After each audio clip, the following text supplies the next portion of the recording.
संदेह का परिणाम। संदेह विश्वास का ही विपरीत है। विश्वास जहाँ रिश्तों को मजबूती प्रदान करता है, वहीं संदेह रिश्तों को छिन्न भिन्न करके उनमें जहर घोल देता है। विश्वास जहाँ रिश्तों में मिठास लाता है, वहीं संदेह कटुता लाता है। विश्वास करके आप पत्थर में भी भगवान पा सकते हैं, लेकिन बगैर विश्वास के अर्थात संदेह करके आपको अपने पिता भी हैवान नजर आने लगता है। भिन्न भिन्न परिस्थितियों में संदेह के भिन्न भिन्न परिणाम होते हैं, लेकिन एक बात निश्चित है कि वे परिणाम अच्छे कभी नहीं होते। पति पत्नी के बीच यदि संदेह जन्म ले लेता है तो गृहस्थ को तबाह कर देता है।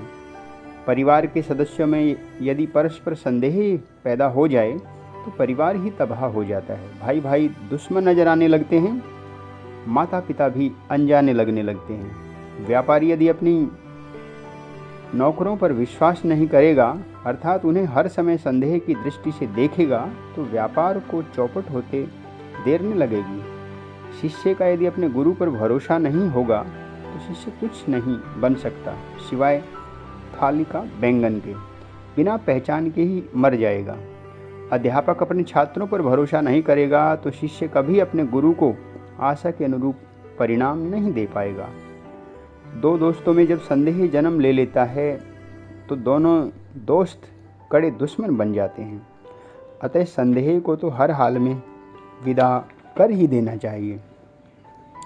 आप इन दो उदाहरणों से इस बात को भली भांति समझ सकते हैं। नेहा और प्रमोद दोनों पति पत्नी हैं, दोनों सर्विस करते हैं। एक दिन किसी कारणवश नेहा को घर पहुंचने में देर लग गई। नेहा शहर से बाहर नौकरी करने जाती है। नेहा अब तक घर नहीं पहुंची है, सोच कर प्रमोद परेशान हुए जा रहा है कि पता नहीं क्या बात है जो आज इतनी देर हुई जा रही है। कहीं नेहा का किसी के साथ चक्कर तो नहीं है। नेहा के घर पहुंचते ही प्रमोद एक के बाद एक प्रश्न करके प्रश्नों की झड़ी लगा देता है। नेहा अपनी सफाई में कुछ कहना चाहती है, देरी का कारण बताना चाहती है, पर बताने से पहले ही प्रमोद कोई और सवाल दाग देता है। प्रमोद उसी तरह से सवाल दागता है जो उसके मन में हलचल चली हुई है। नेहा को यह समझने में देर न लगी कि प्रमोद उस पर चारित्रिक लांछन लगा रहा है। नेहा ने सोचा, जब सुनने को तैयार ही नहीं है तो कहने का क्या फ़ायदा। इससे प्रमोद का संदेह और गहरा गया। सर्विस में तो ऐसा होता ही रहता है, कहीं ट्रेन लेट हो जाती है, कभी 2 मिनट के अंतराल से छूट जाती है। एक दो बार फिर ऐसा हुआ। प्रमोद तो संदेह का शिकार था ही। उसकी नज़र में लेट होने का मतलब ही यह था, क्योंकि उसने तो अपने ही शहर में काम किया है, उसे क्या पता ट्रेनों का चक्कर। नेहा ने खुद को इतना अपमानित समझा कि अपने ही जीवन की लीला समाप्त करने की ठान ली और अगले ही दिन पंखे से झूलकर अपनी जान दे दी। बाद में तहकीकात में प्रमोद को दोषी पाया गया और उसे 20 साल की सज़ा सुनाई गई। एक दूसरा उदाहरण जिसमें आप और भी अच्छी प्रकार से समझ जाएंगे कि संदेह के परिणाम को।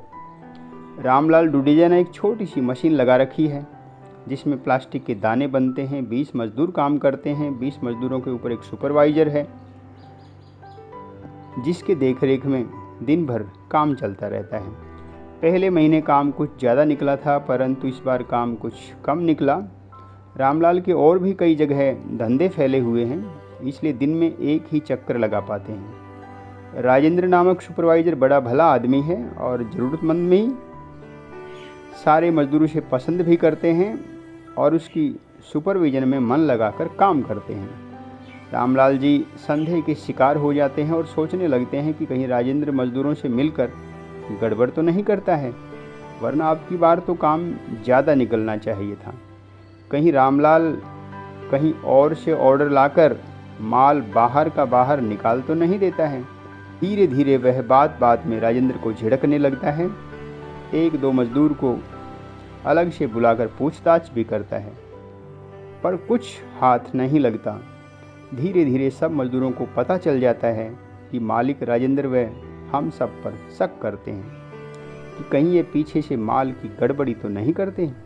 एक दिन तैश में आकर मालिक राजेंद्र से भला बुरा कहता है। राजेंद्र की एक नहीं सुनता, उस पर सीधा सीधा आरोप लगा देता है कि तूने मेरे साथ गद्दारी की है, तू नमक हराम है, जिस थाली में खाता है उसी थाली में छेद करता है। राजेंद्र की कोई सफाई उसके समझ में नहीं आती, क्योंकि वह तो शक का शिकार है। गुस्से में आकर राजेंद्र ऐसे मालिक की नौकरी छोड़ देता है जिसके लिए ईमानदारी का यह मूल्य है। राजेंद्र के पीछे पीछे सारे मजदूर भी एक एक करके नौकरी छोड़ देते हैं। राजेंद्र पिछले 12 साल से काम कर रहा था और अपने मालिक को कमा कमा देता था।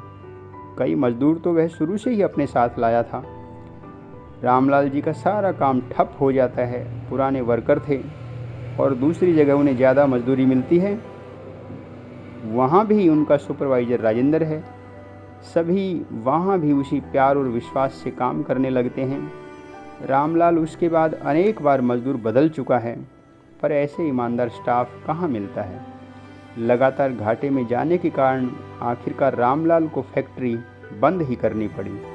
उपरोक्त दोनों उदाहरणों से आप भली भांति समझ ही गए होंगे कि संदेह का क्या परिणाम होता है। अतः संदेह के शिकार न हों, अपने विश्वास को बनाए रखो, क्योंकि आखिरकार विश्वास की ही जीत होती है। संदेह को तो हारना ही पड़ता है। दोस्तों, कहानी कैसी लगी कमेंट बॉक्स में लिखकर मुझे ज़रूर बताएं, और यदि कहानी आपको पसंद आए तो लाइक करें, शेयर करें, और यदि आप चैनल पर नए हैं तो चैनल को सब्सक्राइब करना ना भूलें। बेल बटन भी दबा दें ताकि जब भी मैं कोई नई कहानी डालूं तो नोटिफिकेशन आप तक पहुंच जाए। फिर एक नई कहानी के साथ आपसे मिलना होगा। तब तक के लिए नमस्कार। जय हिंद, जय भारत।